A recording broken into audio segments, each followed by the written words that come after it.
Hey guys, PepperAmmy here. This week we are making Seitan. No, not you. Now, if you've never heard of this before, or maybe you've heard of it and you're not quite sure what it is, it's basically a very simple yet time-consuming vegan chicken alternative. Now I want to start by adding 1,200 grams of white flour to a bowl and then mix in 750 ml of cool or cold water. And then, just like bread, mix it all together to form a dough. Now for the hard part, you want to turn this out onto a work surface and knead for at least 5 minutes. Now this is at least double the size that I'm normally used to for kneading for bread, so this does take a lot of effort. And you want to knead this until it is nice, soft and springy. Now this may seem like a very large amount of dough, but for what you get out of it, it will shrink a lot. So unlike making bread, you don't really want to use fancy expensive flour for this, as you will see later on, we are basically washing most of this out anyway. But once you have a smooth springy dough, place in a bowl and cover with cool water and let rest for 1 to 2 hours.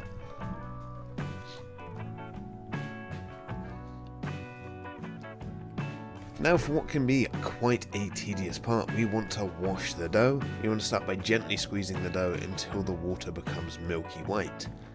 What we're doing here is essentially just washing out all of the starch from the dough, and this can take quite a while, but it's better to wash out as much as you can.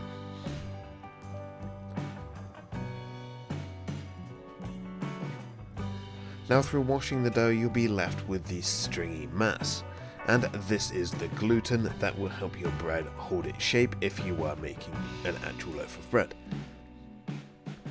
Now, what we are making here is seitan, once again, not you, and that is essentially just the gluten. So this recipe is definitely not gluten-free. And you just want to keep washing this until your water runs clear and there are no white patches left. And once washed, place the gluten in a colander and let rest for 20 minutes.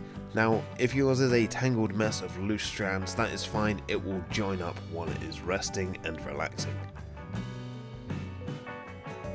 Now after the gluten has rested and joined up nicely, place on a clean work surface, stretch out into a rough rectangle type shape and cut 2 lines forming 3 strands, but keep it connected at the top.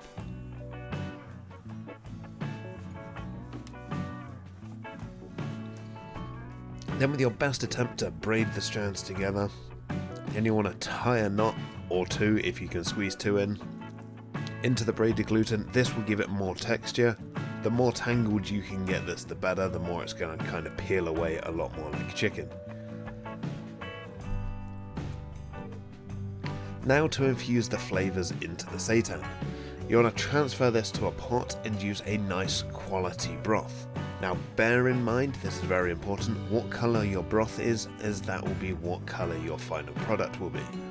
So if you use a nice deep brown chicken stock, it will look nice, kind of brown, it will resemble chicken a lot more. Whereas if you use, say, I don't know, a greenish yellow chicken stock, yeah, you'll see.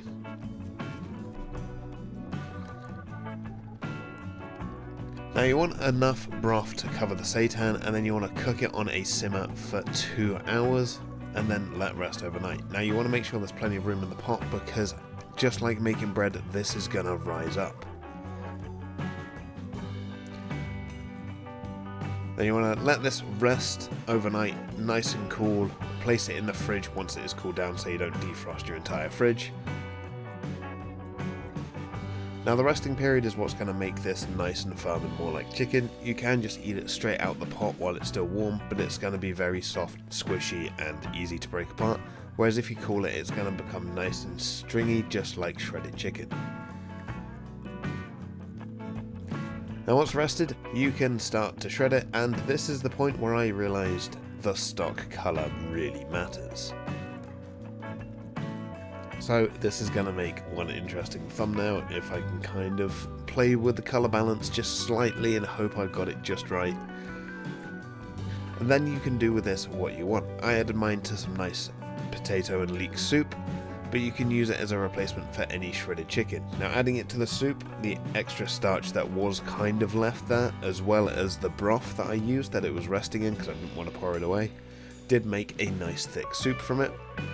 But you can use it in sandwiches and things like that anywhere, or even just throw it into some curry. Now, for chicken fans and for people that eat chicken regularly, this is not a one-to-one replacement for the texture or the taste of chicken. But if you've ever had soy protein chunks, it's kind of like that. It's a little spongy, has a nice chew to it, but it has taken on the flavour of the stock quite nicely. But there we have it, Seitan. Now, I'm sure there is much more you can do with this, but that wraps up this particular video for this week. Now, if you like what you saw, let me know down below with a like and a comment. If you're indeed new here, feel free to subscribe for free weekly cooking content, and I will see you all again next week. Thanks for watching.